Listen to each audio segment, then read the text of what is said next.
Marapat dapat. Thank you po, Guillermo. Pareho kami ni Kim Chu dyan. Congratulations sa us. Thank you po, Guillermo. Thank you, friend. Congratulations din. Congratulations din sa Dawal Cast natin. Maine Mendoza. Guillermo Mendoza Memorial Foundation Awards.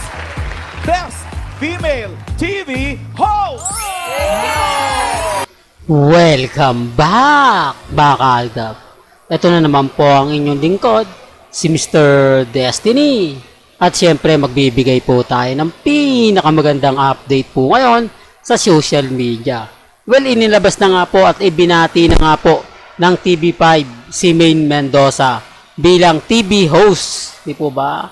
Nakakatuwa po kasi pinromote pa ni Maine Mendoza si Kim Chu. Dalawa kami dyan.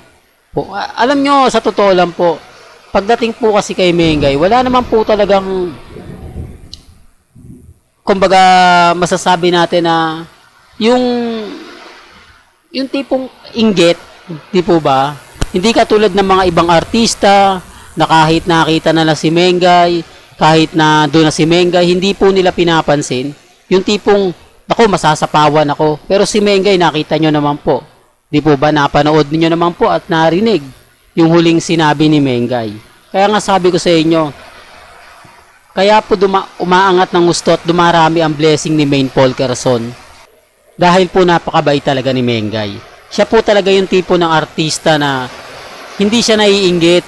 Wala siyang, kumbaga, tinatapakan na tao. Naiangat niya yung karir niya.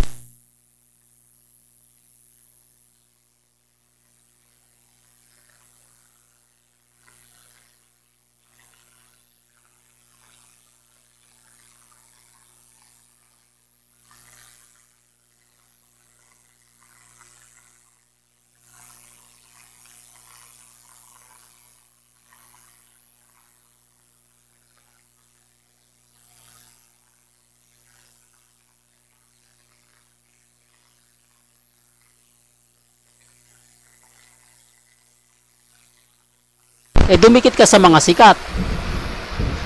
Di po ba? Para maging sikat ka rin. Yan ay luma na pong taktika pero epektibo pa rin.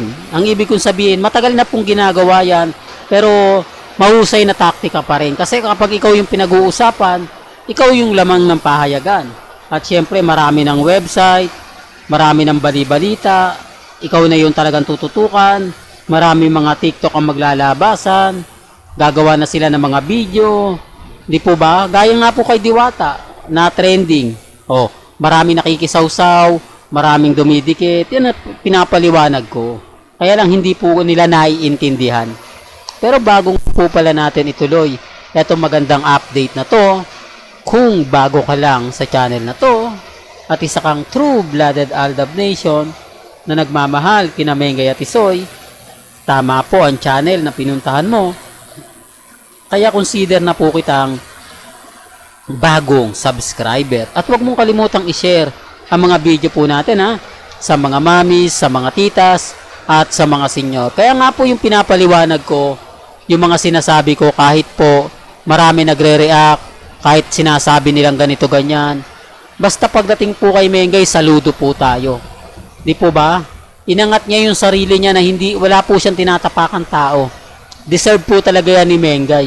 Kaya yung mga umaapila na hindi raw deserving ni Mengay, keso wala lang ibang pagpipilian, kaya si Mengay nakukuha.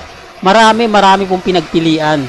Kaya lang, si Mengay lang po talaga at si Kim Chu ang isa sa mga talagang nag-uwi ng award. Real talk yan mga kaaldab. Well, hanggang dito na lang po ang ating latest updates. Kaya kung gusto nyo pa po ng pinaka-latest at sariwang update, abay tumutok lang po kayo dito po sa channel ni Mr. Destiny para updated po kayo sa mga latest at sa mga bagong video po na ilalabas po natin maya-maya lang. Hanggang sa muli, salamat po sa panonood at pakikinig.